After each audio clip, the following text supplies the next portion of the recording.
And a howdy, howdy, howdy. Welcome back to SciTrek, your sci-fi TV and movie channel. I guess I'm kind of standing up right now. I might sit down here in just a moment. Today is the definition, I would say, of a good old hangout stream.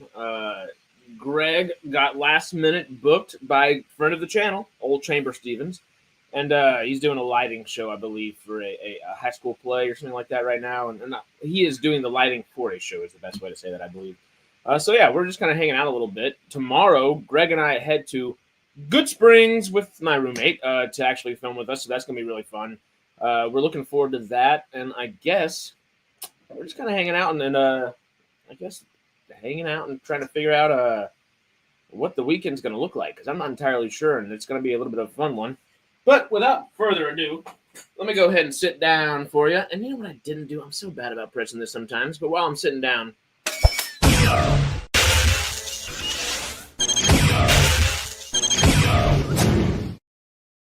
Whoa! Slowly but surely. And there we go. Well, how are y'all first off? And first and foremost, I believe. How are y'all doing? Today has been a bit of a crazy one around here. I woke up and one of my roommates, he's actually moving out today. Sad day, but interesting day, also a good day. Gotta move on and grow at some points, and I think that's what this one's doing. So fingers crossed for him and all that good vibes, good energy in the universe for him. But that being said, I woke up to my cats being missing this morning. So I got one in at a certain point because they both got out in the middle of the night, as I think he was kind of drunkenly walking in and out. Great. I found one this morning, and then it took me forever to find Calico, the one that's always walking around, of course. And right before stream, I looked at my rug, and the one that I found earlier, I kind of kept my back door open so the other one would come in, and this one pooped on my freaking rug in here, and I was cleaning that up, and crazy catness. But my neighbor's taking care of these things for the next couple of days while we are going to be in, I was about to say Las Vegas. We're going to be in New Vegas, which is going to be interesting and a lot of fun. Literally all dressed up like New Vegas as well. I'm so excited. This is going to be so much fun. It's just going to be a little simple day. It's not like a full Comic-Con like thing or anything like that. It's just a one-day thing. It's a bar kind of dressing themselves up like it's Fallout, of course, and you're just there to have a good time. And I think they have some... I don't think it's really like an event kind of thing. I believe they may have some like small vendors. I'm not entirely positive. Howdy, Peter. Oh, and David's, they're live later today as well. Yes, the Afterthoughts boys are getting back at it. And I'll see if any of SciTrek proper wants to come hop in too. But I know that it's looking like Nick, Justin, Schmook, and I for sure. I'd love for Melvin to pop in, but I know it's late for y'all in the UK as well, so I don't want to keep them up till ungodly hours, of course. I went on Facebook. I'm supposed to be going on Instagram. Who said they would make it? Yeah, it's looking like Justin, Schmook, and Nick. And Schmook may be seeing Mickey 17 today, so that could push a little back, or maybe not. We probably won't push it back, but we'll see if he can actually join or not. I hope Brad can pop in. I don't know if Chazz will be able to, but we shall figure it out because I think it's going to be a really fun one. We're going to do that on an Afterthoughts on Lucasfilm in general going forward. Not just Kathleen Kennedy getting resigning her post and stepping down and stepping away from head of Lucasfilm and helping the interim / next, I believe, Lucasfilm president as well. I think she'll be there for a while. It was kind of what she was saying and what the news was saying. Stan Lee's, howdy, and Tony, howdy. I think that's everybody that said anything. What's happening? Foolish human, we decide when to come home. Actually, though, the other one worked best when I just kind of closed the door for this one and left this one in the room and left the back door open and said, y'all just come back in. I wish I could let them in and out, but they're going to get in too many fights, and I don't like dealing with freaking fleas. Is KK stepping down official? Yes, it is, Peter. She is officially stepping down, and I think today's stream is going to be a really interesting one. I kind of have a format. Obviously, I typically lead the live streams and such.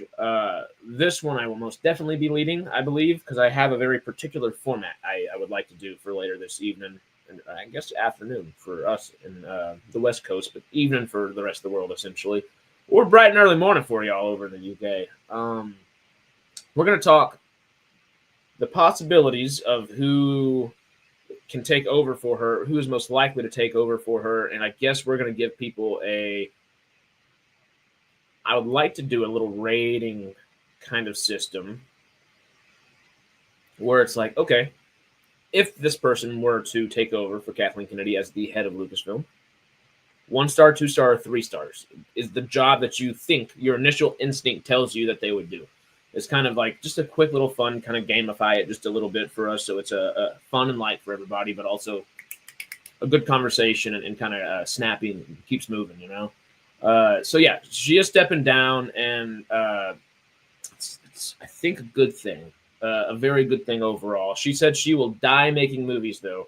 So she is very much, very much still in the producer sphere, which I appreciate and I enjoy. I feel like someone who loves movies and has been spending the last 45, 50 years making them is probably going to die making movies, and probably should. You know, that's like their passion to live and their passion of life. And it's not an industry and it's not a profession that you have to retire or may even want to retire in, which is kind of fun. You know, maybe one of the reasons I chose it. You know, and also I just love movies. But yeah, no, she's not stepping officially completely away. She will be there for a time period to kind of help the new guy out, the new gal out, whoever they end up choosing. But yeah, that's what we're going to be talking about later today on stream, and that's going to be a really fun one. I do have it laid out in a pretty neat way. So we shall see if that works out. Tony saying, just an FYI, Harris, your and Queen Sarah's live stream the other day was excellent. Thank you. Which one? Not Saturday, Monday for Farscape, or Wednesday for Stargate? Almost. What was I saying? Sunday. Or Saturday. Oh my God, I can't get any days of the week right anymore. I know my days of the week because we podcast on certain days of the week.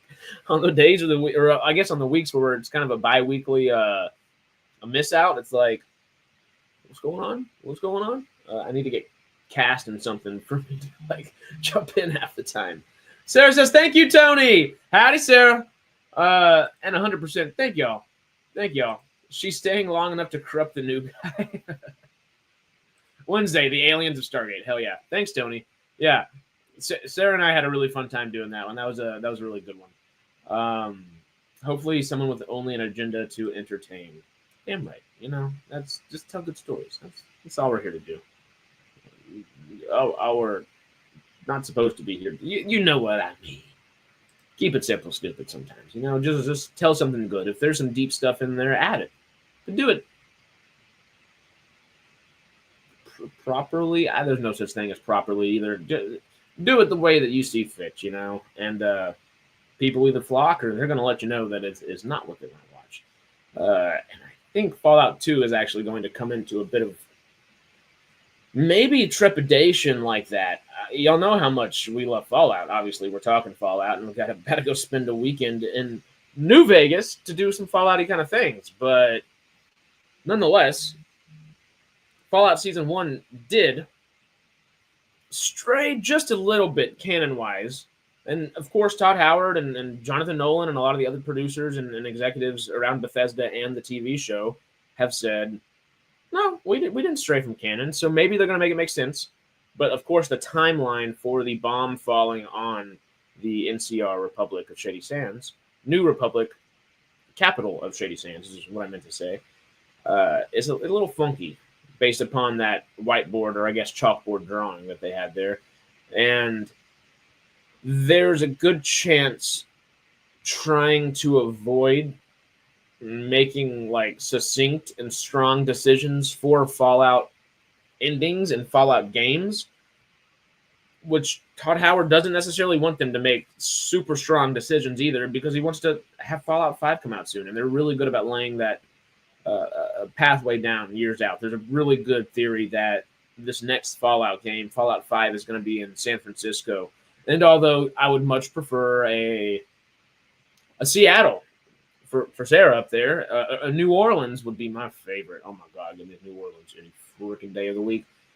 give me anywhere in Texas, I'm gonna be a happy camper. But don't. I have a show that I would love to write. Greg and I would love to do it. If y'all ever want to do anything, MGM, so holler. But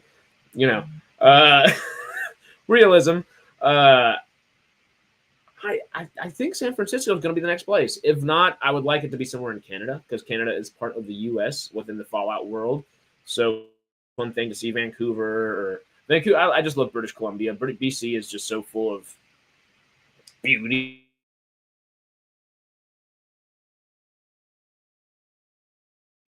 Can y'all hear me? What the hell? Chances are that you was going to be a thing. Probably not. No chance of a Fallout Scarborough then. Real quick, did my face popped away for me for a second? Am I going crazy? Did anything mess up on y'all's end? That threw me off. Also, I kind of need a shave before tomorrow. Oops. Straying away from or bending canon as players know it from a video game to fit a TV format, in my opinion, is something you can forgive. I totally 1,000% agree. And I feel like it's not. I thought I did. I was like, what the hell is going on real quick? We're just glitching. Domo arigato, Mr. Roboto. Cool. But I agree with you. My audio is still on. Okay, cool. Oh, that's what I was saying. In Bethesda lore, Bethesda canon, not just Fallout itself, in the Elder Scrolls, the second game, Daggerfall, has, of course, multiple endings that you can choose from. But going forward in canon, there aren't necessarily too many, like, the Neververine did this, the Champion in the Arena did this, the Dragonborn in Skyrim did this. Oh my god, what are you called in Oblivion? Whatever you're called in Oblivion did this. There's not like that like line drawn in the sand, like this is our canon now. And they do leave it open. Sometimes they do solidify certain things in canon and kind of push forward, but do leave it open and like, well, there's a little bit of room for mystery here still, nonetheless. Daggerfall took an entirely different approach, and I could see them attempting to take that approach with the New Vegas route to format it for TV in the sense of Daggerfall, all of its endings were canonized. So kind of the Hero of Kvatch. There we go. Thank you, Tony. Thank you. The Hero of Kvatch, though, not the Hero of Kvatch, just read it. In Daggerfall, all of your endings are canonized throughout the rest of the series. So all of the endings kind of work. And it kind of is not timey-wimey is not necessarily the right way to say that, but there's a little bit of magic hoo-ha, I guess, that kind of makes it work well and gives a reason to do that. I'm so over canon.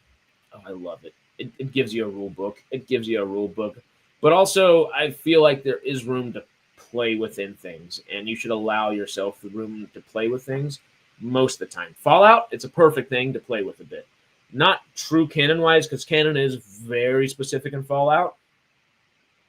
But hey, and hire us to make it, or hire me to make it, hire whoever to make it. SciTrek will do it. We at least have a few of us that are writers and have worked professionally in this medium. So help us, and we will help you, MGM. Of course, I'm just kind of begging and pleading at this point. But one thing that would work like that within canon, kind of melding it, is Fallout has those kind of in-universe comic books. The Grognak the Barbarian, which is kind of Conan-esque. Mr. Jangles is the monkey. What's the moon guy's name? What's the astronaut's name? The cosmonaut, excuse me. There are a lot of in-universe little things within, I guess, Fallout world that you could take. And if nothing's canon, if it's a comic book based within that world, like, it doesn't matter. Just have a fun TV show based very loosely off of that ideal and idea and go for it, That is, I think, perfect. But I do very much appreciate canon in that, like, guiding light type of sense. It gives you something to go back and stick to. Traveler, howdy. Shady Sands was destroyed in 2282, the same year Fallout New Vegas, Second Battle of Hoover Dam. Yeah, which is just a little funky in general. Obviously, the NCR does not seem like they came out on top from the Fallout TV show, but that is where I think Fallout Season 2 I wouldn't say squander, but I think there's a little bit more trepidation going into it from not TV fans, not people that just watch the TV show. And if you are one of those people, hell yeah, thank you for watching Fallout and thank you for jamming Fallout.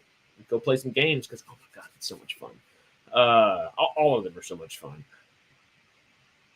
That being said, they're that much fun because of all these canonical things we're talking about and all these little like specificities that they add into the Fallout world. If they break those specificities, they're going to piss off a lot of people. I don't know. It would depend on what they break or what they change, what they alter to see if I would be pissed off. I don't think I'm very liable or likely to be pissed off unless they're like major changes. But there are things that we're going to see. Obviously, is Benny still alive? Are the Kings still there? Are the Great Khans still there? Which is what we're just, I can't speak, what we're dressing up as for tomorrow at GOODSPRINGS. Canon always feels like the story's set in stone too much. Yeah, but that's kind of the point. The story's the story, right? It's, you can always write like a fan fiction later or something, but the story is the story, right? That's kind of, I guess, the idea or the concept my brain tends to follow when I'm thinking about that kind of stuff. Canada and Mexico were annexed by the U.S., so it could also be set there. Mexico was annexed by the U.S. in Fallout? I didn't know that, but give us something, please. I do think it would have been better if the Fallout TV show was set nowhere near any of the game's locations. The U.S. is a huge area. Spread it out a bit. Totally. And like you just said, you have so much range. So much range, especially if Mexico is annexed by the U.S. in Fallout. I wasn't aware of that. But if it is, give me Mexico City yesterday. Give me, not Tijuana, but give me, what's the other one with a T? What's the other big city with a T? In old Mexico. That would be awesome. I've always wondered about Florida and the Caribbean area in Fallout. Now, I want to see Fallout stuff all across the globe, but I do appreciate them sticking with the U.S. and kind of sticking to their guns and saying, this is what we're doing. That being said, Tenochtitlan, that's what I came up with in my brain, and I was like, that's not right. That's the old Aztec city. That's like, hold up. I don't know what I'm thinking of. Maybe it'll pop up later.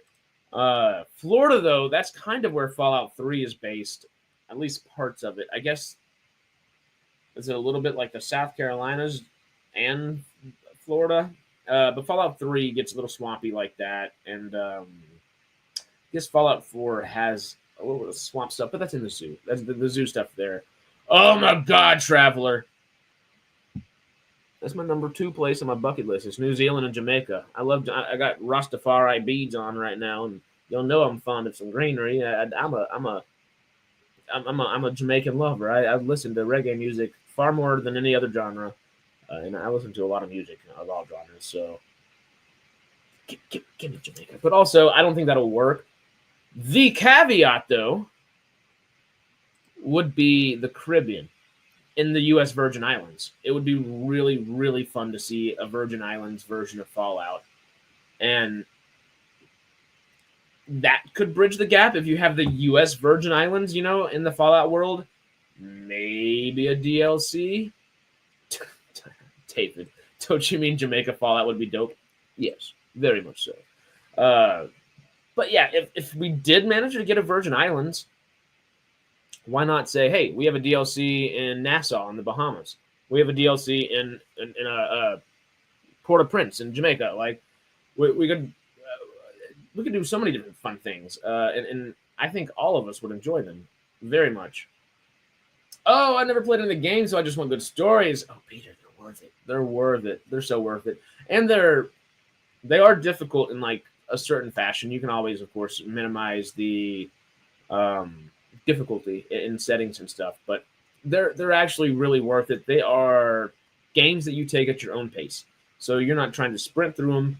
You're not trying to go too slow. It's not too methodical. You get to pick and choose how you play, which is kind of the beauty of them. And there are so many good stories within them, which is kind of, I guess, where that trepidation comes for a lot of the people that have been playing these games for the last 15, 20, 25 years, 30 years almost now. especially since Fallout 1. And that's where that trepidation comes into place. It's just there's so much history, so much lore, and some of it has been kind of set in stone. I get extreme motion sickness, so can't play. Well, yeah, high sensitivity would screw you up bad if that's the case. Maybe really low sensitivity.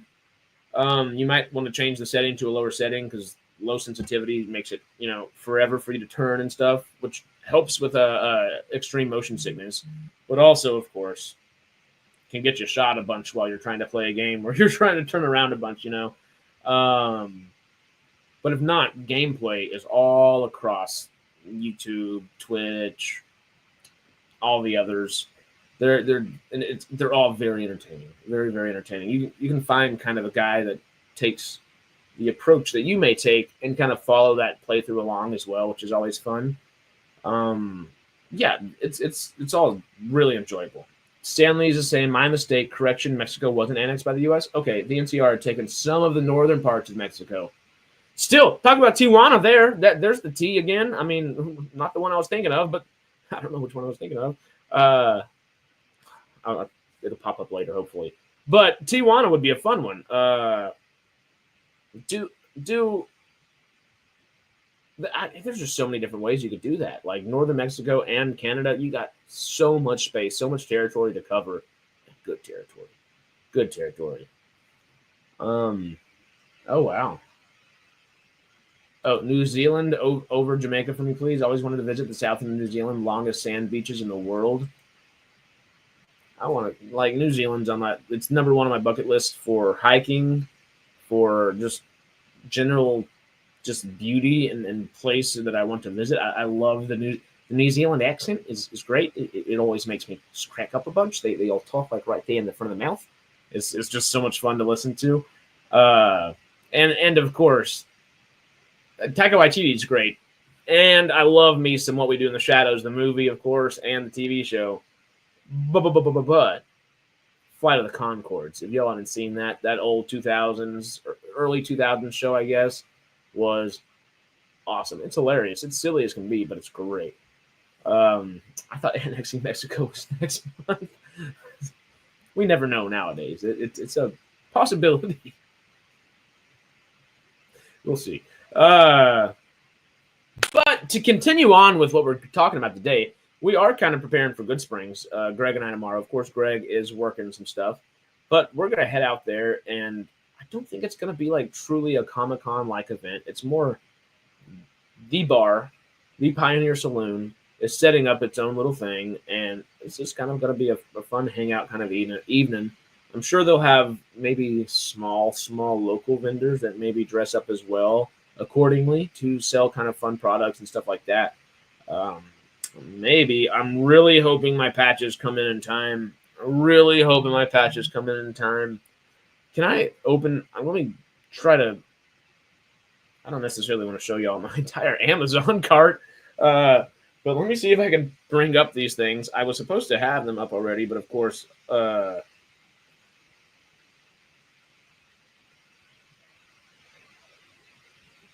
wow, sorry, I just was reading a text from my roommate.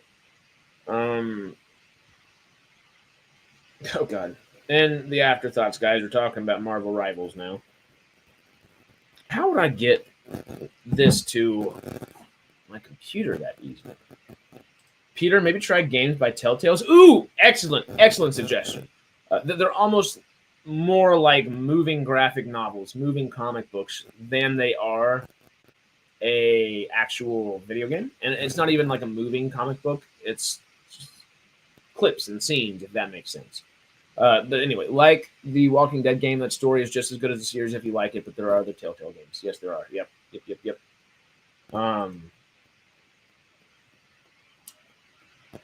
Amazon, let me see. I can just bring up Amazon and we can see. Oh my god. Skip to main content. What is my Amazon?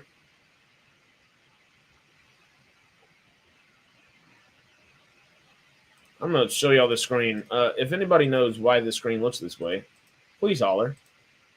Like, what? Skip to main content, maybe? What? Where is search? Do you have to have an Amazon Prime account just to search Amazon? I don't want to create a Prime account under SciTrek necessarily.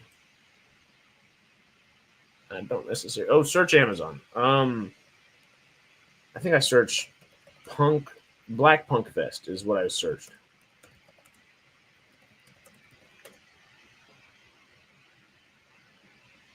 Yeah, I didn't do any of those. Almost got that one, I think. But I was really wanting it to get here as early as possible. I think. Did I get the last one? Maybe I got this one. No. I got the one that would ship overnight. I think it looks kind of like this, though. It was like this. So we're going to go with something like that. And looks like you have issues with JavaScript.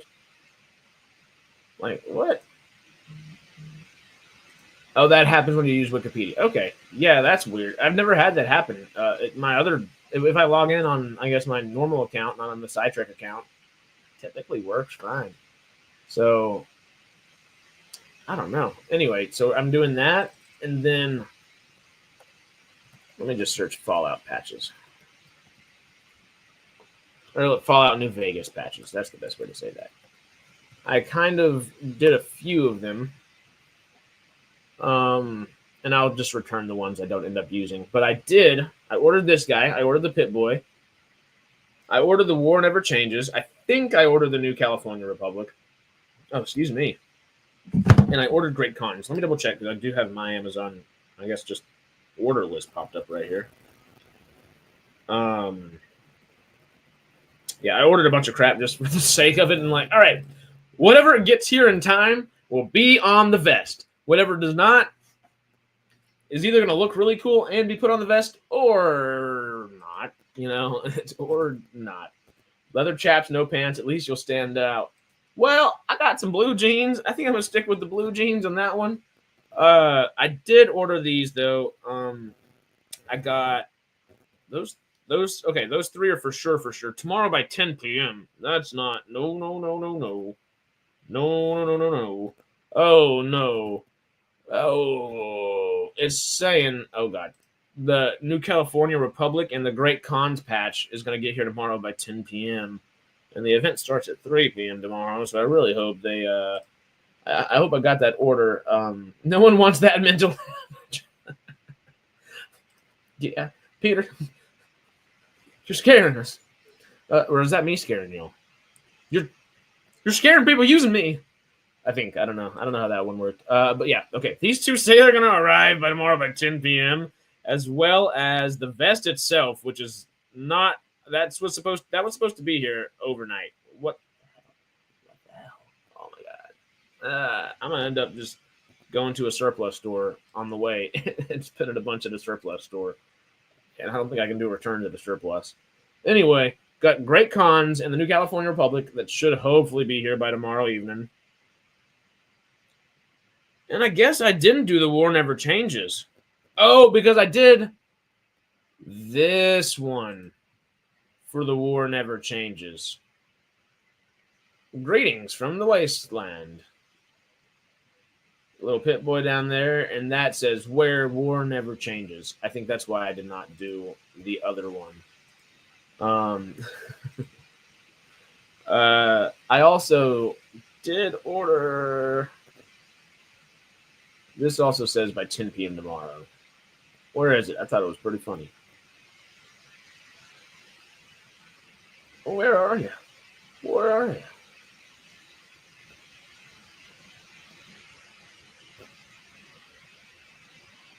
Okay, I don't see it anywhere. Maybe it's just under Fallout patches.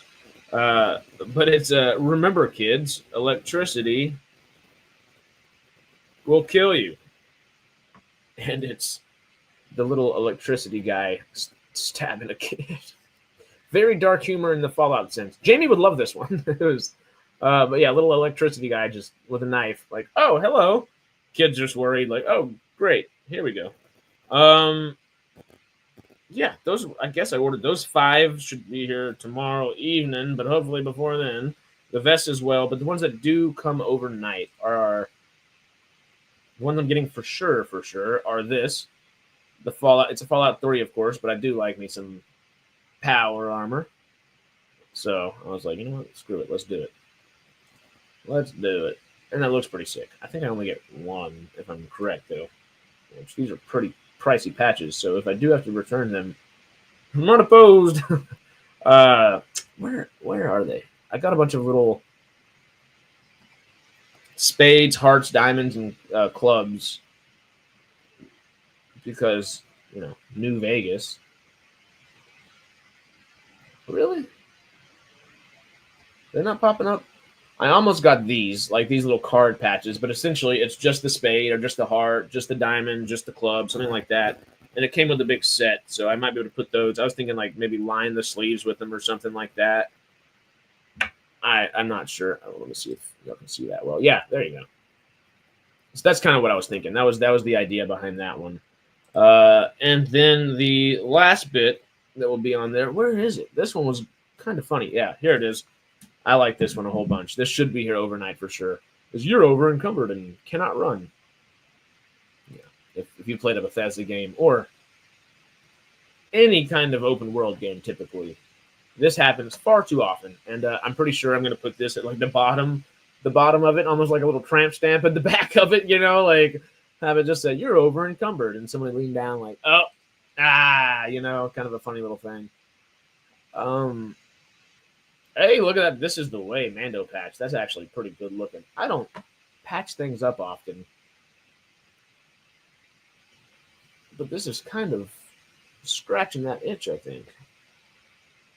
Scratching that itch. The Atom Cats. No, shit. That's a good one. They're too expensive. These patches. It's like 10, 12, 15 bucks a piece. You should get that as a tattoo? Which one? I've only got the Yamagi and a little Latin, you know? Got Sumerian and Latin on me. I'm always down for some Fallout. Always down for some Fallout. Yeah, I think that's all the patches on there. Over encumbered. Not where I was talking about getting it patched, at least. But that'd be pretty funny. Because I don't like to run. I guess I do sometimes, but I don't like to run. Do we? There are plenty of people who like to run. I wish I could be those people. My sister likes to run. I'm more of a swimmer. Put me in a pool, I'm a happy camper. But don't get me running, or I might as well just have my over encumbered patch pop out and just say, hey, nope. We are taking this one slow and steady, because that's the way to do it.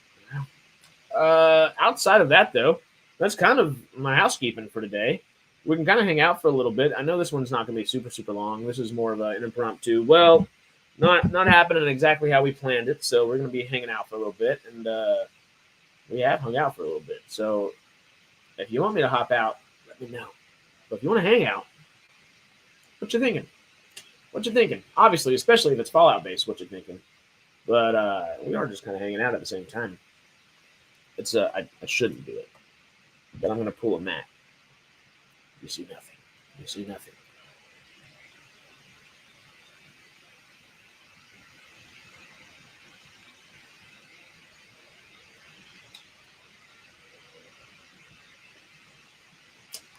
What? Nothing. What? There was nothing.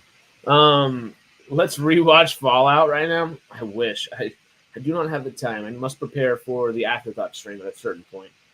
But if we were to watch something, I wouldn't be opposed to maybe watching 2 episodes of Enterprise right quick. I might eat a little bit of lunch, maybe noon, in the next 35, 37 minutes or so. Maybe an hour and a half of some Star Trek. Y'all down? Ooh, Tony, sci-fi books, not comics.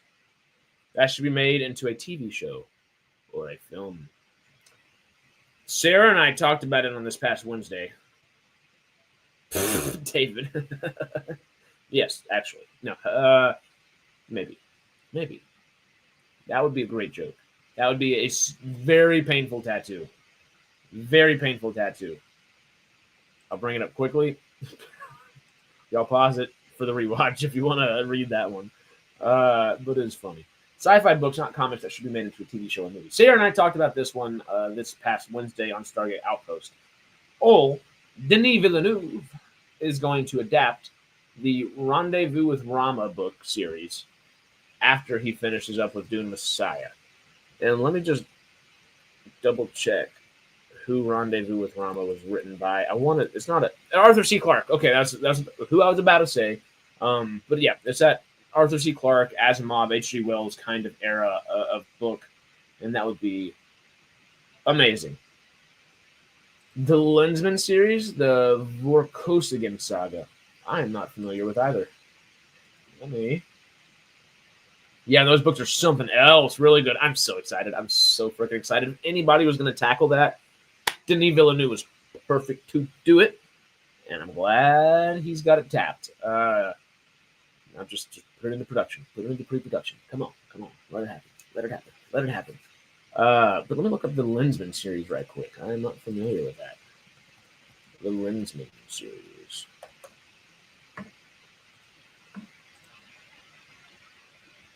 Bring that back up. There we are. Lensman. Is his name Gray Lensman? I thought it said Gary Lensman. Gray Lensman, the first Lensman, Galactic Patrol, Skylark Duquesne. Is that what?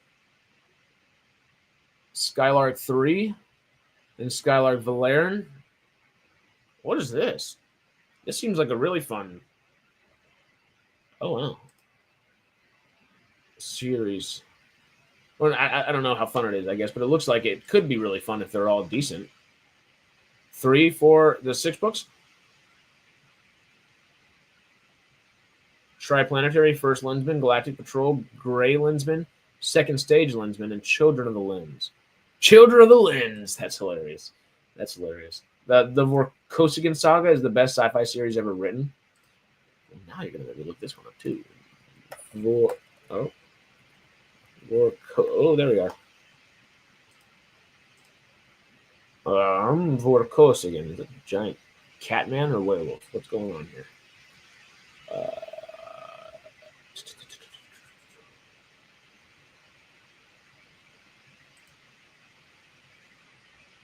Is this the best thing to do, or is this just going to be a lot of information all at once? Oh, my God. Are these all the different books? How many freaking books? Background. Okay, let me read a little background. I'll read the first paragraph or two. Travel between star systems is by wormholes, spatial anomalies that exist in 5 spatial dimensions that allow instantaneous travel from one star to another. Most trips between inhabited systems require more than one jump. The spaceships employ artificial gravity and can sustain large accelerations, allowing them to cross from one wormhole to another in a matter of hours or days. The inhabited systems are known collectively as the wormhole nexus, reflecting their interconnectedness. Life in the nexus is tremendously varied. Some people live in space habitats with artificial gravity and never set foot on a planet. Aside from space industry, habitats are positioned near wormhole jump points to manage interstellar traffic. The jump points are also guarded by military stations, which also serve as customs enforcers. I feel like we're just going to end up reading a lot if we keep going in that one.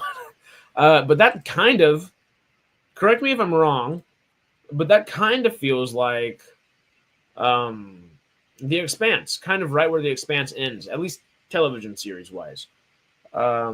Is that kind of in that same realm where it's hard sci-fi that starts to lean into not so hard sci-fi? I guess Expanse isn't super hard sci-fi with all like the zombie Thomas Jane stuff as well. It does go a little awry there, but I still love that stuff too. It's a little odd, but still good. David Weber's Honor Harrington series. Ooh. Okay, let me just look at all the books first. We got Dreamweaver's Dilemma, 96, Falling Free, 98, and 88. Oh, wow. Oh, so I'm guessing they're going to tell me this in the order that that it's supposed to be red. Correct me if that's wrong as well, Peter. Dreamweaver's Dilemma. Pure Heart Sci-Fi. Sweet. Okay, cool. Dreamweaver. I can't speak again. Dreamweaver's Dilemma. There we go. Falling Free. Shards of Honor. Barayar. The Warrior's Apprentice. 1986. Wow. The Mountains of Mourning. The Vor Game. Ketaganda. Ethan of Athos. Also 86. Labyrinth. 89. Borders of Infinity, also 89. Brothers in Arms, also 89. Borders of Infinity, also 89. Mirror Dance, 94. Memory, 96. Komar, 99. A Civil Campaign, also 99. Winter Fair Gifts, 04. Diplomatic Immunity, 03. Cryo Burn, 2010. Oh, wow. Okay, I was wondering. 2012 for Captain Vorpatrill's Alliance. 2018, damn, for the Flowers of Vashnoi. Gentleman Joel and the Red Queen. Okay. So this thing has literally gone from, was it 86 was the oldest we found, to 2016? Yeah, 86. Yeah, 86. Yeah, 86 to 2016. That's 30 years of books. That is badass. Yes, chronological. Start with Warriors. Okay. And that's what it did, right? Yeah. Oh, wait, nope. It started with Dreamweaver, then Falling Free, Shards, Barayar, then Warrior's Apprentice. Huh. The earlier novels and the short stories have been repackaged in omnibus editions. Some of them are short stories. Okay. All right. Cordelia's Honor, Young Miles, Miles Mystery and Mayhem, Miles Errant, Memory, Miles in Love, Miles Mutants and Microbes, Cryoburn, and Captain Vorpatrill's Alliance. If I ever read these, which looks like a really fun series to read, I think I would read them in the individual order and then jump in and do maybe a different, if they have been like omnibused and edited together, then do that on a second read, you know? That's interesting. That's really cool. Next up was, what were we talking? David Weber's Honor Harrington. Let's Google it. David Weber. Honor Harrington. Yes. I should do this. The Honorverse. Interesting. Yeah, I don't know about this one necessarily either. Wiki wasn't necessarily the best place.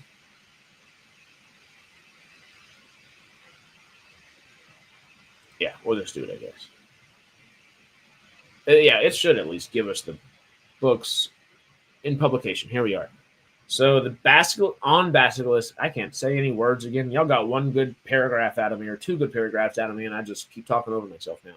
On Basilisk Station, the Honor of the Queen, the Short Victorious War, Field of Dishonor, Flag in Exile, Honor Among Enemies, In Enemy Hands, Echoes of Honor, Ashes of Victory, War of Honor, At All Cost, Mission of Honor, A Rising Thunder, and Uncompromising Honor from 92 to 2018.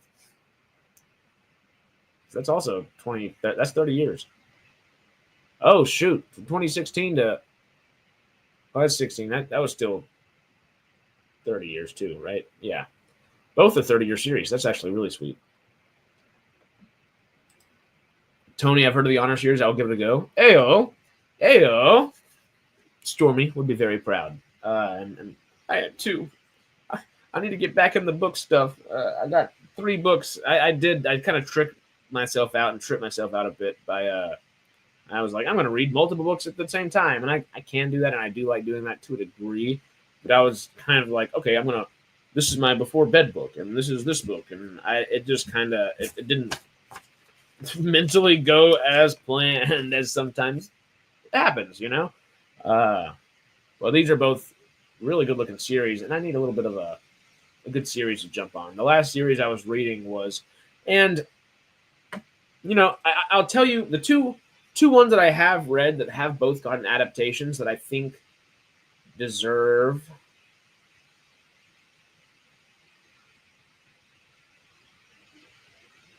better adaptations. in one of the adaptations. I really enjoyed The Golden Compass, and I very, very, very, very much enjoyed his Dark Materials. Daphne Keane is freaking great.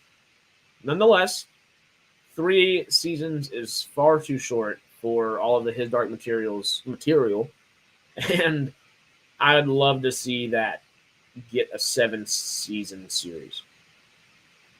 I think that's how long it would take. But also, I would totally go back into Bill Pullman's prequel stuff and talk about the Belle Sauvage and all that kind of stuff. I would just do a His Dark Materials series and maybe make it slightly anthology in the sense of every book you almost get a new character and you continue the same TV show, almost like SG-1 did, where it almost became, where it should have or could have, depending on what you think, become SGC. I still think that would have been really cool. I would not take that approach in this, though. With Bill Pullman's His Dark Materials stuff, I would very much keep it all in one large story, if that makes sense. I would make the series, the TV series, an omnibus of all of the His Dark Materials material. I think that would be the best way to tackle that kind of stuff. And it would be really neat to see. I don't know if live action is doable just because of how expensive it would actually be. Of course, it starts out sci-fi, but sci-fi light and much more like fantastical in that fantasy sense. It gets super sci-fi. It gets really sci-fi down the road. Whenever the multi-dimensional aspect of things start popping up in there, and they do it through a fantasy lens, so it doesn't feel like there's crazy hard sci-fi things going on. It's a lot more jovial in nature without really being jovial either. I don't know if jovial is even the right word. It just feels more light versus like, all right, we've been programming this wormhole to bring us here, or we've been programming this space dimensional rift, and we have to get it right at the right time, yada, yada, yada. That's not necessarily how it goes in His Dark Materials. And part of that is good in the sense like, I think it still is sci-fi, and they still go by, they have rules within the universe, within canon, for to bring that up again, you know. But they don't wrap themselves up in canon, I guess, which I think would make you very happy, Peter. They don't necessarily force that, which I would probably force it just a little bit more, but I really like the way they do that, and if I were to do that, I would probably emulate that aspect of it, but try to do the entire series versus just 3 seasons of the main books. But anyway, yeah, I'm trying to spend 1 day a week offline. It's hard. Yep, that's my Saturday. Saturday's like, hey, go see a movie if you're going to put your head on a screen. I used to go hiking on Saturdays all the time, and I've gotten out of the habit of it the last about year and a half or so, and I need to do it. LA's got such good hiking, and I guess half of it's freaking burned down now, so the last year and a half, I'm really kind of knocking myself for not doing it. But yeah, no, a day a week offline is difficult nowadays just because these little freaking things are always everywhere. But yeah, I'm right there with you. Now, the other series that has got an adaptation, not a very good adaptation, had some good actors. It was interesting enough, but it took what I guess technically the Sword of Shannara and the Shannara Chronicles and series from Terry Brooks is kind of, I don't know how else to like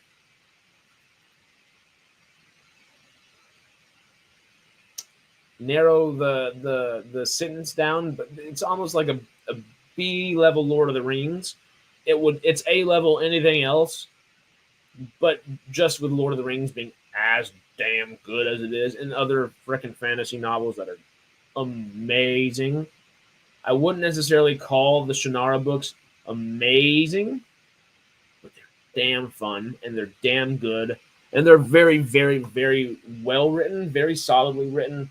It's just, it's hard to be a freaking Terry. I mean, it's hard to be a Tolkien, you know? It's not hard. It's not easy to be a Terry Brooks either, but it might be a little bit easier than being a Tolkien. which is why there's 13 different books. I've at least read 13 books. I know they're up to like 18 or 20 or even maybe more than that now, excuse me. But it is also a fantasy that is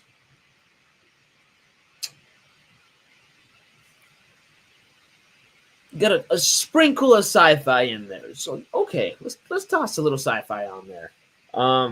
It's not so much fantasy sci-fi like space fantasy like a Star Wars would be.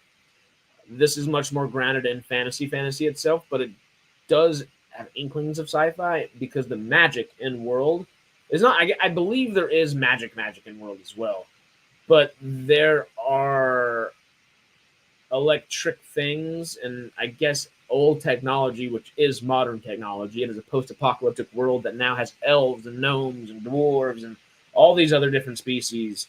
And it's really fun to see. It's really neat and really cool to watch, especially in the Shannara Chronicles, which had Austin Butler, you know, good old Fade Routha himself, and Elvis himself, and whatever else he's going to be nominated for next himself in there, kind of in his, not young days, but younger. He was probably right outside mid-20s, younger 20s, if I had to guess, probably 5-7 years ago. I think it was 2018 range.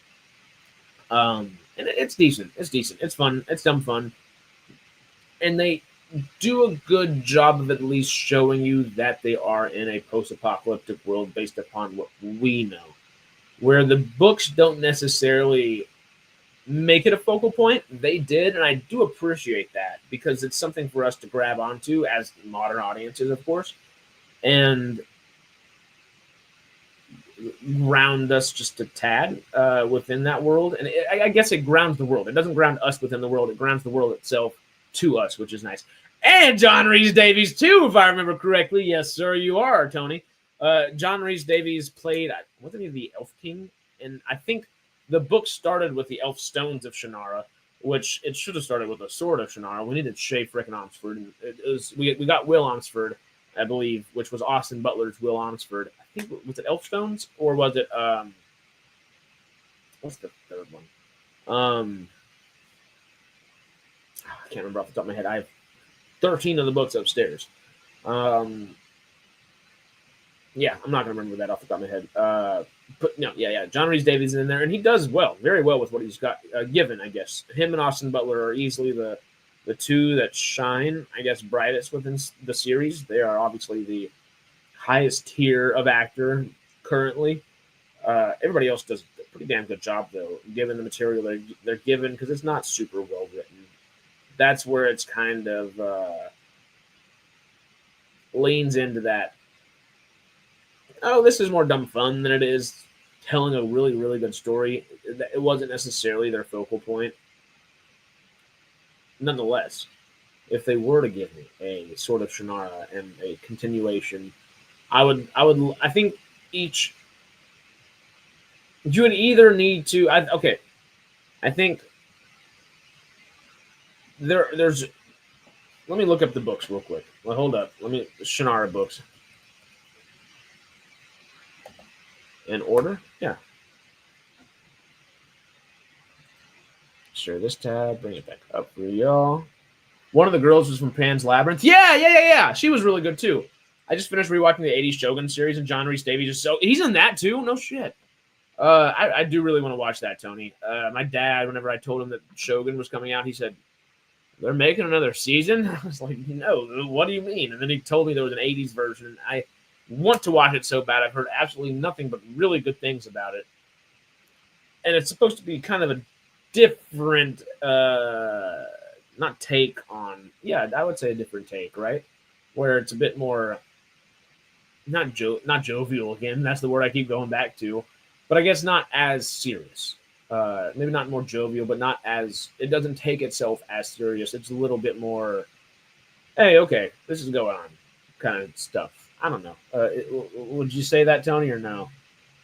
Human eyes are most relaxed looking at the horizon, so that can help. Oh, yeah. I've got my blue light glasses and stuff. Whenever I kind of took a break to play that Avowed game last week, I started just wearing frickin' these blue light glasses because you're sitting in front of a TV screen for a long time. It'll wear you down. It'll just wear you down. I really wish I have my living room has no window in it besides like the kitchen window, so it only gets like a good chunk of the room, not the entirety of the room. Just the way the house is built, it just doesn't work. But I wish I had a big giant window in the backyard. It would be amazing. It saves so much. I can't believe they canceled Chronicles of Shannara series. Wasn't bad. Howdy Arnold, by the way. It wasn't bad at all. But it was. I get why they did. It was. It wasn't focusing on good story. It was focusing on the funness of the characters. It said, hey, we have a few actors that work well together, and we're going to focus on that, which I appreciate. And that was the best part of that series for sure.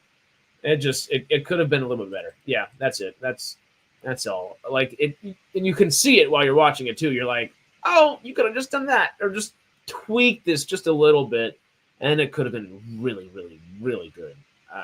Especially with the cast they had. Especially. That version, James Clavell helped write the script, so the storytelling is different. I love the new version, but the 80s version has a lot of charm. Not Riz.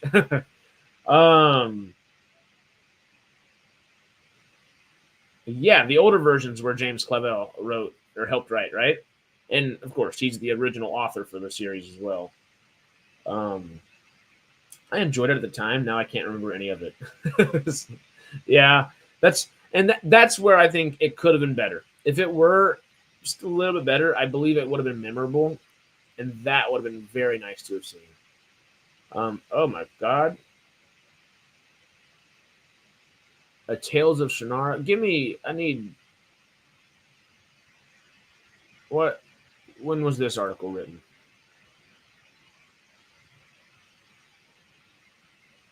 The Wish Song. I was like, it's a song of Shannara is what I wanted to say, but I was like, that just doesn't sound right. It's the Wish Song of Shannara. Wish Song of Shannara. Say that 5 times fast. The Wish Song of Shannara. The Wish Song of Shannara. The Wish Song of Shannara. I got 3, and I'm not going anymore because I will mess it up. Please help me understand the chronological order here. Yeah, actually, I would very much like to know. Now, where is Sword of Shannara? Oh my God. Book 10 is the original book now. I have read some of these, I believe. I do. Oh God, I need to see the Shannara Tales.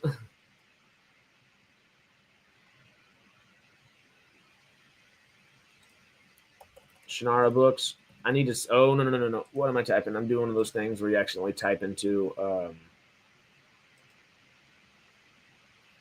the computer. I guess the Java stuff. I don't know.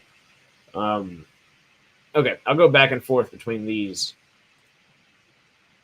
because this is your suggested reading order, and I guess does that give you the same thing? A Night of the World, Angel Fire East. I guess this is the actual. No, it does change up just a little bit. Okay, so we'll go back and forth. Here. Have some coconut water. I think that's my secret. I love me some coconut water. I haven't had any in a long time. I used to go get big old things from Costco all the time, and I need to go back. Would you put Chronicles of Shannara on the same level as the Wheel of Time series, TV-wise? I haven't watched the Wheel of Time series. Part of me wants to, and then every time I get up to watch it or work myself up to watch it, I feel like I see something about Wheel of Time that just compares it to Ring of Power. And at this point, I'm still watching Rings of Power for the sake of watching Rings of Power because I know it's something that we tend to talk about and want to talk about. But it's a slog, and I don't necessarily want to mentally put myself through 2 slogs, especially slogs like Shannara, where Shannara's on a slog, but you're like, oh, this could totally be better. The Rings of Power series, the entire time, I'm just looking past the TV screen, just half freaking out mentally, just like, why did you do that? Why? Why are we doing it this way? Who wrote this? You have such a good cast. You have such a good production budget, such a good production designer group of people. The entirety of your team is so talented in so many different ways. And not to say anything bad about the showrunners because it's their first time doing it, but just why were they given rings of power for their first time running a show? Why? Life's too short to torture yourself. That's kind of it. I watch plenty of things I don't necessarily want to watch 100% because, first of all, that's a me thing where I just like to watch as many things as possible and inform my own opinion on things, whether the zeitgeist is saying it's good, bad, that, or the other. I'll form my own opinion. It's kind of my thought. I'll watch what everybody else is saying, but I'm going to tell you my thoughts. The other reason, of course, is for stuff like this. Like it's stuff that we're talking about. So even if I don't love it or really am looking forward to it, I'll watch it a good chunk of the time. And here we go. We'll talk about it. You got a really good Captain America ran off of that one. I think Rings of Power is a very close match on rating to Chronicles of Shannara. Yeah, actually, I was about to say I'd rather watch Chronicles. I probably would actually, just because it makes me smile versus freak out at my TV. So yeah, that would be that. Tony's saying I think Wheel of Time, had a 10 to 15 years of tech development and filming techniques edge over Shannara, so it's not a fair comparison in my opinion. I'd still choose Shannara. I just haven't seen Wheel of Time. At that point, I just haven't heard good enough things about it to make me jump on that versus, I haven't seen Shannara in a bit. Maybe I could do a little rewatch for those 2 seasons. Also, one of the big reasons the Shannara Chronicles, the TV show at least, was taken off the air at the time, I believe, this is my theory, my TV theory on this one. All the Taylor Sheridan stuff was kind of popping off. That was kind of right at the beginning of Yellowstone zeitgeist becoming what it was. He's writing all these prequels. He's got Mayor of Easttown coming out. He's got all these different things happening. And who made that? MTV Studios under Paramount, the same people that did the Shannara Chronicles, which is hilarious that MTV is doing all these different shows nowadays. Who would have thunk that MTV would be where they're at now? Very interesting career choices. And hey, you know what? I like them because we've gotten some damn good shows in recent memory out of it. But nonetheless, they were focusing on a storytelling versus maybe more of a character-based repertoire under Paramount's belt. And yeah. So I think that was kind of a big cause of the cancellation of Shannara. And part of that was really just because it wasn't the type of show they were looking to continue. And even if it's not because of the fantasy or anything like that, I think they would have enjoyed that. But if it was a more I guess a more grounded TV show. It just didn't feel super grounded. It wasn't not grounded, but there was a lot of, okay, how did you get that far that quickly? What's going on here? I don't know if I really believe that, but suspension of disbelief, I'll choose to kind of look past it. If there was a lot less choosing to look past it, then I think that TV series would have stayed the same, or would have kept going at least. Should have been picked up by Apple TV or Prime. I think Prime would have picked it up and maybe done okay with it at least. Apple TV, I don't think it fits in their model at all. If they were to gut the series and start over, hell yeah, they do really well with it. But I don't think that fun over purposeful storytelling is Apple's model at all. And the most they've strayed into that is probably Monarch. And I liked Monarch, but nonetheless, it was messy too. It was mostly messy, and I liked it overall, but I just liked it, and I barely liked it more than I was like, It wasn't. It was good. It wasn't great in my opinion. Apple TV has been pumping out good stuff, but yeah, they would retweak if they touched it. Yeah, I feel like they would be very heavy retweaking on that thing. But anyway, let's talk about this stuff real quick. We'll go back and forth, of course, between Reddit telling us exactly what the order is versus the order that pops up on the Jujels, the old Googles. Terry Brooks' Imaginary Friends, 2011. I guess that's kind of when I was reading these books, and I still didn't go back and do all this because I totally just started with Sword of Shannara. But first up is Imaginary Friends, Running with Demons, A Night of the Word, and Angel Fire East. So these four, apparently, according to the Reddit right here, make up the Word and the Void series. So I guess that's a bit of a prequel series. Next up is Armageddon's Children, The Elves of Sintra, and Gypsy Morph, which this one's showing Warrior right here. I think we'll come to that in a moment. But Armageddon's Children, The Elves of Sintra, and the Gypsy Morph are all three books I have on my shelf upstairs. So I do have the Gypsy Morph, and I guess that little, what did he call it? This Genesis of Shannara right here. Yeah, I do have the Genesis of Shannara series. Next up is the Legends of Shannara, Bearers of the Black Staff, and the Measure of the Magic.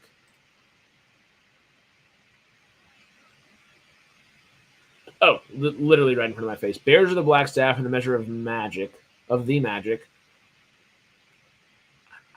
I'm not familiar with those. I don't think I know those.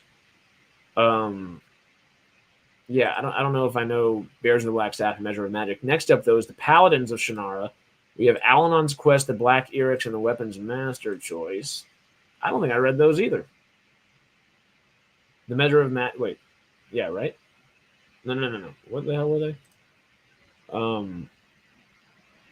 Al-Anon's Quest, the Black Eryx, and the Weapons Master Choice. Where are these? Al-Anon's Quest. Then the Sword of Shannara on here, but the Black Eryx and the Weapons Master Choice. So 2012, 2013, and 2013 for those. I did not read those. Next up, though, are we into OG? Yeah, we are. Okay. I don't think I've read First King of Shannara. I have for sure read Sword of Shannara. That's the first one I read, which was awesome. Elfstones is the one I kind of look back most fondly of, I believe. I really enjoyed the Wish Song. I don't know if I've read those three. We'll check on here and see the dates real quick. Yeah, Wish Song 85. Wow. Yeah, this series has been going on for a long. Sword of Shannara was 77. Oh wow. 38 years this series has been going on. So I have read Sword of Shannara.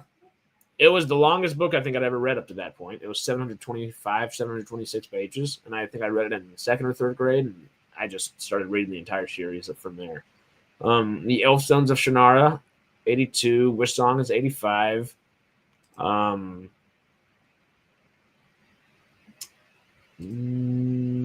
Where Legends 2, Indomitable, and Dark Wraith of Shannara. Do y'all see those?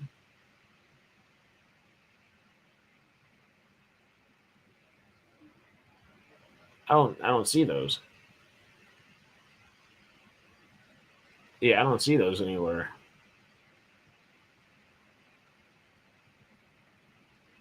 Well, one more time. We're looking for Indomitable and Legends 2, which they're both question marks there, so I guess they don't. And 13.25, so maybe it's a short story. I don't see those labeled here. Indomitable and Legends 2, Dark Wraith of Shannara.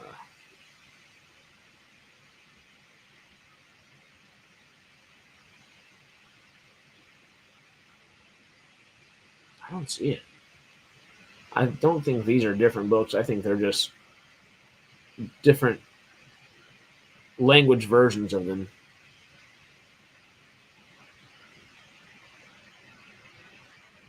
Yeah. I don't know. I don't see it anywhere. So let's keep moving on. I have read the Heritage of Shannara series, and I really, really, really enjoyed this one. I've read the next three series. I've read all of the Scions of Shannara, the Druid of Shannara, the Elf Queen of Shannara, and I've read the Voyage of the Jurl of Shannara as well. Alwitch, Antrax, and Morgour. High Druid of Shannara I've also read, and I believe that's where I finished with Straken. Jarkarus, Tentaquil, and Straken, which I thoroughly enjoyed all three of those series. The first up was Heritage, so Scions, Druid, Elf Queen, and Talismans. Scions, Druid, Elf Queen, and Talismans. Okay, that's just written in a different book. The Elf, literally the Elf Queen of Shannara. And okay, that's pretty easy. Let let's learn some language while we're at it, you know? The Talisman of Shannara, obviously. Die Talisman von Shannara. I don't know what language it is. Probably German or something. Probably Eastern European of some sort. Some sort. Now, after that was Voyage of the Jurl Shannara, Owl Witch, Antrax Morgower. These were interesting. I don't remember. I think it was the Scions. I don't know if it was these three. Right? Owl Witch, Antrax Morgower. Yeah. Maybe it was all of these. I think it was all of these. We get a whole different crew of people, and we follow them. And it's almost a flying ship that this crew is on, and you get to follow the crew for a long time. And it's a really fun book series, But I can't believe that after I read, out of all these books, I missed one series entirely, two series, I guess, entirely. They added two, the original, three series, I guess, because I didn't see those. I missed both of these, and I missed this one. I've read Genesis. I've read most of the. I've read the original trilogy at least, not First King or these three. Have read the follow-up trilogy or quadrilogy, excuse me. Then that follow-up trilogy and that follow-up trilogy. Have not read the Dark Legacy of Shannara. Have not read Defenders of Shannara, and have not read the Fall of Shannara. Damn, I know, got a little off track on that one. But I was trying to. I guess I was saying, how would I like them made, if that was the deal, if that was the original question. I think Tony tossed in there. Shannara wise, let me just go back real quickly. Here though, I don't know how I would do these or any of the things I haven't seen. These though, I would do the Genesis. I believe I would do these as longer films, maybe TV series. That one would be a maybe TV series. You could almost do the Genesis of Shannara in like an animated TV series. But I don't know what I would do for these. I would make at least this trilogy here most definitely 100% long films. They would need to be long films. And they are all interconnected, but nonetheless have their own protagonists, have shared antagonists, but also individual antagonists as well. They are very much their own stories. Here to here and here, I know all of these at least. That would be kind of like what I was saying for his Dark Materials, and it would have a very long series for that one. And I don't know how the rest would go out because I don't know the rest. But his Dark Materials and Shannara Chronicles would be two that I would very much like to see. Staying on topic is not what we do here. Oh, hell no. But we will do it later. I'm staying very on topic for our, whatchamacallit. Oh, my God. We were going to hop off and do Star Trek right now. I still need to eat food today. Are you still planning to do a book club, or did I imagine that? Yes, we're still planning that. Things are just keep pushing back. Things keep pushing back. People's schedules are funky, and I would love to do it by my lonesome, but it would be hard to do by my lonesome because I'm also trying to do Cinema Trek as well, and that's a lot of divided attention, and I don't want to start something that I'm not going to be able to put good effort into, if that makes sense. Simply put, I guess. If you want a good book that's insanely long, Eiji Yoshikawa's Musashi pretty much picks up where James Clavell's Shogun ends. Yoshikawa wrote this book in 1935. Ooh.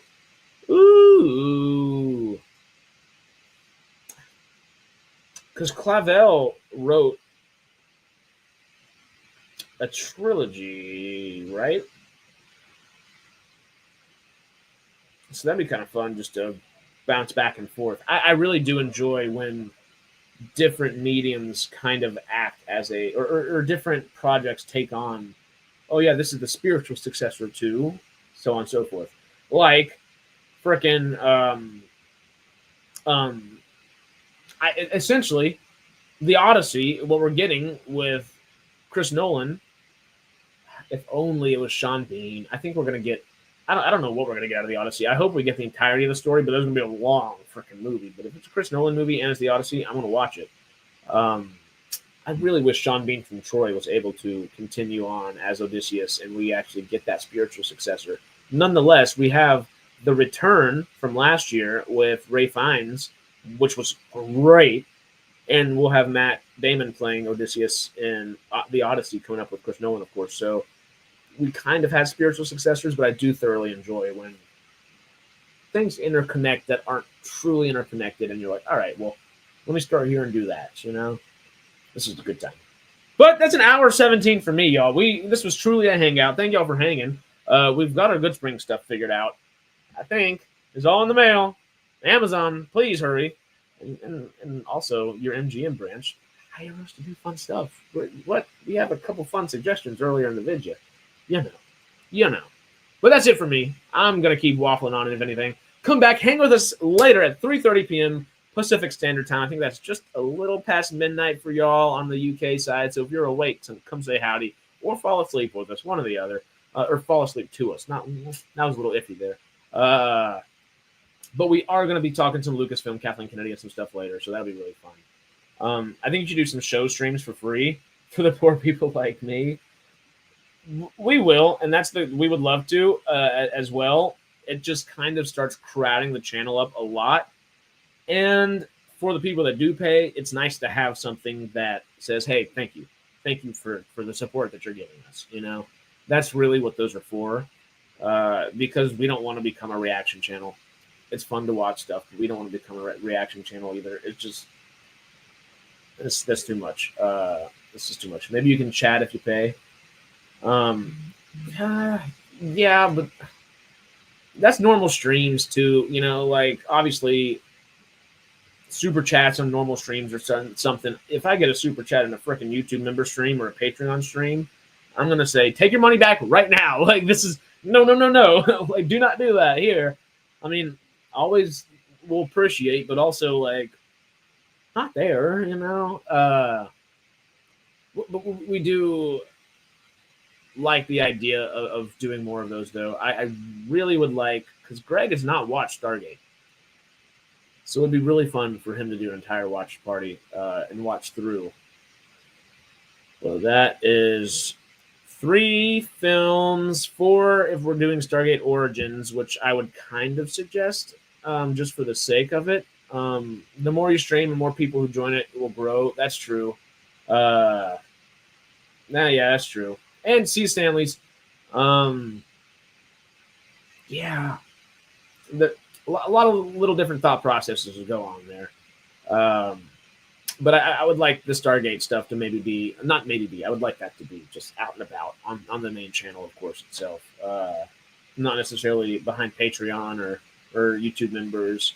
But of course, we're doing those to try to add value to that and say thank you. And hopefully it's working because we do appreciate the hell out of y'all. And they are fun. They are so much fun to actually do. And I need to catch up on Star Trek. So it's a wonderful, not excuse, but a wonderful thing to do to kind of kill 2 birds and get stoned, as they say, or kill 2 birds with 1 stone. You know, I like my saying better. But you have to find the time to stream all the time. True. And that's hard. If you donate to PayPal, do you get access to the stream? We don't really have a PayPal yet. That's something we have talked about, but we would like to. If that were the case, yeah, I would totally send a direct link. You may have to remind me at that point, though, because that's just sending a lot of links in different places. But if someone's donating on PayPal, then yeah, of course, yeah, they would be the equivalent to Patreon at that point. And I would suggest at that point just do Patreon. Because you can use PayPal to pay Patreon, and you can do $3 a month, $5 a month, whatever. You don't have to do one of the fancy tiers or nothing like that. It's just to kind of hang out. But anyway, I don't want to like convince y'all to go. Hey, become a member here, buy this, buy that. You know, if you want to, hell yeah, thank you so much, of course. And that is, of course, why we're trying to do these things to add value to those things. But no pressure, no pressure like that. Very much appreciate y'all that hang out, but of course, I wonder if megachurches have PayPal. Cheers, Peter. thank y'all for hanging out so much. This was a really fun one. Obviously, it's been a bit of a waffle, and it's been a fun waffle nonetheless, because this was a hangout. We are prepared for some Good Springs tomorrow. I don't think I'll maybe try to do a short or something that I can just post from my phone real quick tomorrow. But yeah, it'll be more of I think a video throughout next week if I had to guess, or two. Pry pal. I'll buy that for $1. Hey, literally right as we're heading out, Donnie. Oh, good seeing your name, man. I hate that I'm literally about to head out. Like, actually, though. Hello, Harrison. I hope everyone is well, despite the passing of David Johansen, Peter Engel, and Dwayne Wiggins. Yeah, man. It's. Thank you for keeping up with that. I knew David Johansen would pass, but Peter Engel and Dwayne Wiggins I was not aware of. And... Hey, you know what? The freaking Oscars in memoriam didn't have good old King Theoden, or Theoden King, I should say, old Bernard Hill on there, and that is very disappointing to me. Very, very disappointing to me. But that's for a whole nother day, of course. Y'all know my Oscars talk. Y'all got my big old spiel on Wednesday. Peter Engel was an executive producer of Saved by the Bell. Cool. Yeah. Well, thank you. I hate to get you in here and immediately hop out of here. And Dwayne Wiggins, what's his name? Wiggins was a member of Tony. I read that wrong, and that almost was very bad there. But we're good. That was bad. AI, do not change that, please. Thank you, Harrison. All have a great weekend, and please stay safe. While we're on a high note, before I mess up any other words, let's get out of here, and you'll have a great day, great weekend. We will see you in a little bit for, of course, Lucasfilm and Kathleen Kennedy's new craziness that's about to happen. Yeah, it's going to be a fun stream. This one will be a lot more succinct, and it's going to be fun. I will see y'all soon, and keep y'all posted for all the Good Spring stuff. And, of course, I'll let you know what happens on that Sunday morning. Depending on when Greg is awake, I guess we're probably going to be doing a stream from the hotel room. But, yeah, that'll be it for us, and we will see y'all soon. Adios, y'all. And there we go.